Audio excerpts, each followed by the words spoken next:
limiting beliefs, that's a tongue full of jargon, isn't it? And I'm going to go back to when I was 7 and I was in the gymnasium, as we called it back then, and there were a whole lot of mats laid out on the floor, and there was, I think they call it a horse or a pommel or something, a great big wooden structure, and I was getting ready, limbering up to go and jump on it, and the teacher blew her whistle and said, "Not you, Jules. You're far too short and dumpy to jump on that. Go and do some mat work and just play." And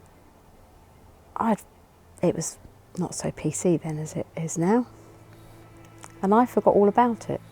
And it was one of those things that happens at school. School can be brutal. And about 3 years ago, I was in the local gym in Parkwood, and I went in for my circuit training, and there were a whole lot of boxes all piled up. And as I walked through the doors, I had that moment of, oh my gosh, I can't jump on that. I'm far too short and dumpy. I was back in the gymnasium, age 7, feeling really, really deflated, really disappointed and cross. And I believed all those years that I couldn't jump.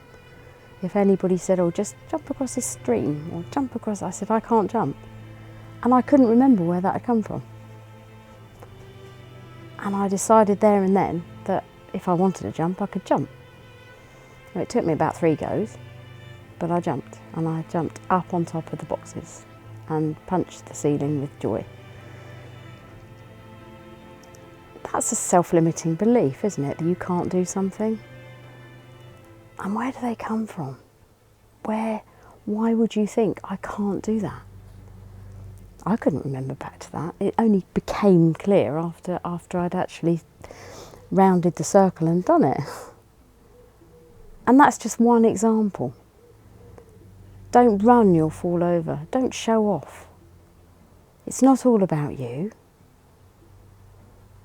Share things, make things go round. Eat all your food. There's people in other parts of the world that need it. And I think when we're born, we have this sort of hypothetical funnel on at the top of our head, and it gets filled with crap and nonsense. You can't do this, you can't do that. And what happens is it kind of just lays dormant. And the subconscious is brilliant at storing it. So it'll store it. And then what it does, it's so complex, but in simple terms, it will bide its time. And when something appears that seems similar to that, it will rear its head and say, don't do that because you'll hurt yourself. Don't do that because it won't go right. And the unconscious mind's doing its job. It's there to keep us safe. That's what it does. So it will shove you into fight or flight mode. You don't even know why you're in fight or flight mode. And invariably you'll run away. I've worked with people that couldn't give a presentation. They said, oh, when I was at school, I used to dread the moment where they'd go in alphabetical order to read out a passage of a book. And I hated every moment of it.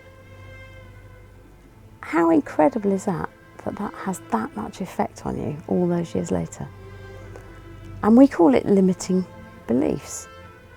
Because if it's limited, mine was only jumping on a box, but we've all got lots of things that we believe we can't do. And some of them are really, really important. Going for a job, believing that we can't do it, we're not good enough. And that's what it all comes back down to, isn't it? I'm not good enough. I'm not capable, I'm not competent.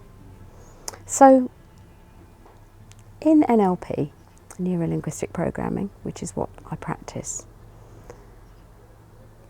what we do is, in NLP coaching, is we coach you to change your script, change your relationship with what you thought before.